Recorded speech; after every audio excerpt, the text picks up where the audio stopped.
Ako po ay nakikiisa sa panawagan ng pagpapairal ng batas at katarungan sa hinaharap na isyu ni Pastor Apollo Kibuloy at ng Sunshine Media Network Incorporated.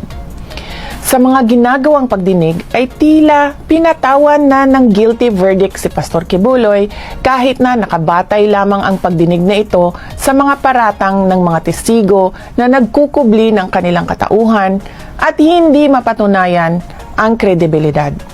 Marami sa atin ang naniniwala na ang dinaranas ngayon ni Pastor Kibuloy ay isang pandarahas at hindi patas.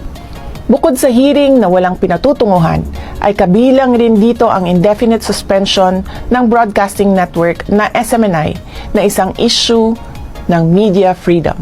Hindi biro ang mga pangyayari at paratang na ganito. Nararapat lamang na mabigyan ng patas na laban at sa tamang korte.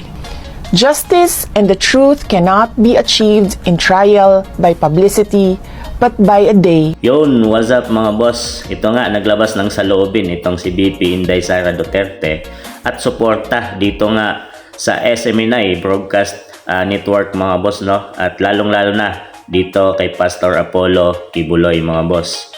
Matagal lang magkaibigan ang pamilyang Duterte at itong si Pastor Kibuloy, pero hindi naman itong si BP Inday Sara mga boss, no? Ay kung mali, hindi niya kinakampihan ng mali.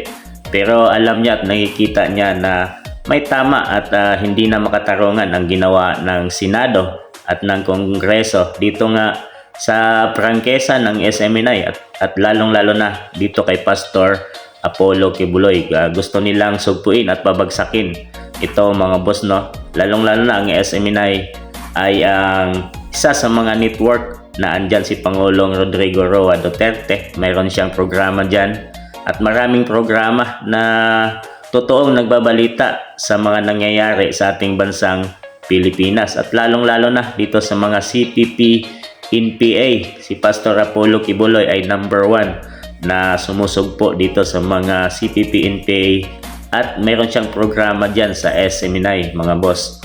At lalong-lalo na may nasasagasaan siguro sila dito sa ating gobyerno ngayon mga boss, no? Sa PBBM administration. So naglabas na rin at hindi na nakapagpigil itong si BP Inday Sara Duterte at sabi niya ay dalhin sa tamang proseso at hindi dyan sa Senado at sa Kongreso mga boss, no? Mayroon namang tamang proseso ang ating bansang Pilipinas at doon nila isampa kung ano man ang mga reklamo nila kay Pastor Apollo Kibuloy at hindi dyan sa Senado mga boss. So, wala namang problema at doon ay husgado na ang maghusga tungkol dito kung may totoo. Kung totoo man ay walang problema yan mga boss.